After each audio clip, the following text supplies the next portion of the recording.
একদিন মাটির ভিতরে হবে ঘর মন আমার, কেন বান্ধ দালান ঘর? কথা বলেন ঠিক কিনা?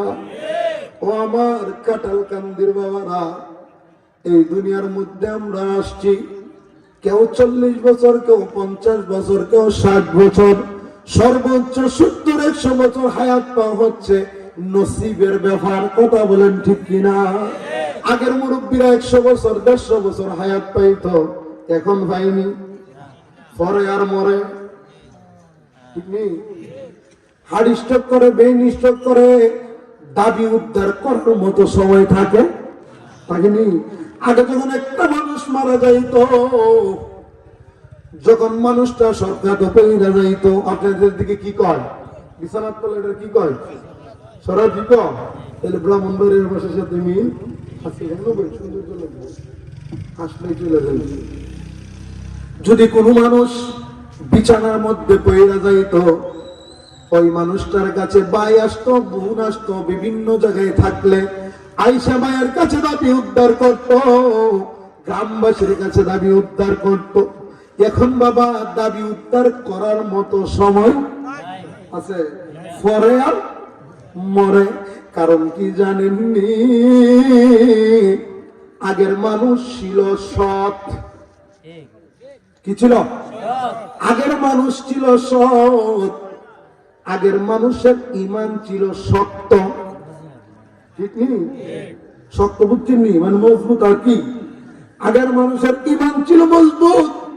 এখনের মানুষ দাঁড়ায় এক কথা কয়, বৈশাখে আরেক কথা কয়। এখন আমানতদারির খেয়ানতদারিতা নাই। ঠিক কিনা বলেন?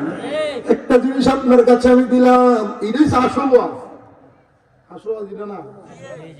আমার কথা বুঝেননি? মানুষ পরে আর মরে, মানুষের ভিতরে সততা, মানুষের ভিতরে আমানতদারিতা নাই, মানুষের ধরে আদব বলতে ঠিক নেই। যখন এমন এক সময় ছিল, আমার মা বোনরা ঘরের স্বামীর নাম নিত না। যদি জিজ্ঞাসা আপনার স্বামীর নাম কি, বলতো বলে বড় ছেলের নাম থাকতো আব্দুর রহিম। আব্দুর রহিমের বাপ। আসলে কি আব্দুর রহিমের বাপ?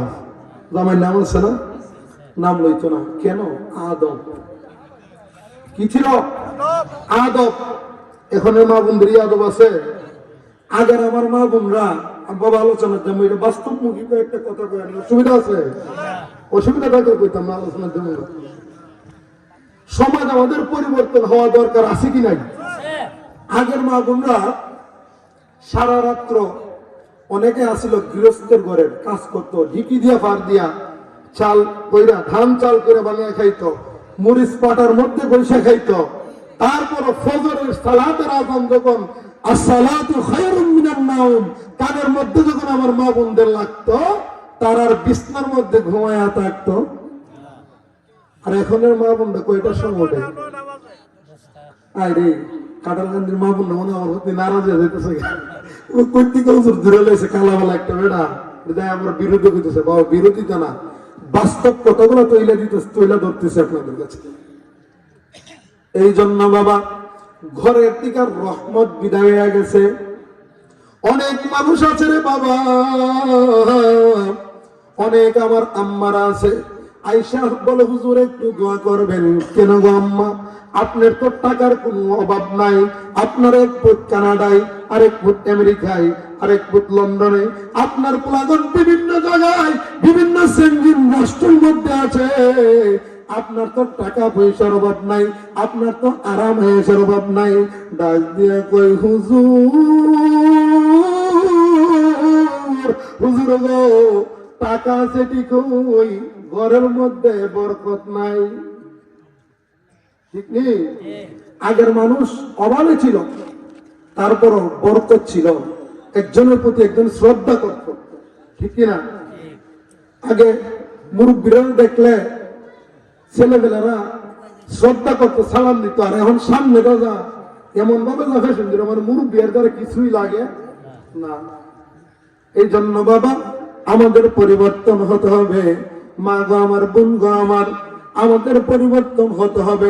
সারাদিন ওয়াজ করলেন, এই ওয়াজ যদি আপনার কলবের ভিতরে ধারণ না করতে পারেন, এই কথাগুলো যদি আপনার শরীরের মধ্যে মাখাইতে না পারেন, মাখানি কি নিজের চরিত্র দিয়ে পরিবর্তন যদি আপনি না করতে পারেন, লাখ লাখ হুজুর আইনে ওয়াজ করতে করাইতে পারবেন, এই ওয়াজের হেদায়েত হবে হইব।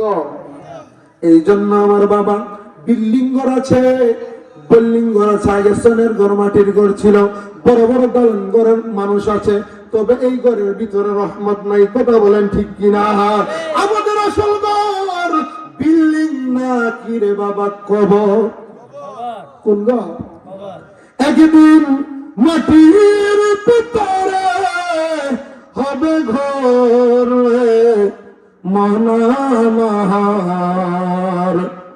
কেন বন্ধ দালান ঘর রে মনামার, কেন বন্ধ দালান ঘর। দেহ তোমার চর মোচর গলে পচে যাবে, শিরাগুলি ছিন্ন ভিন্ন হবে,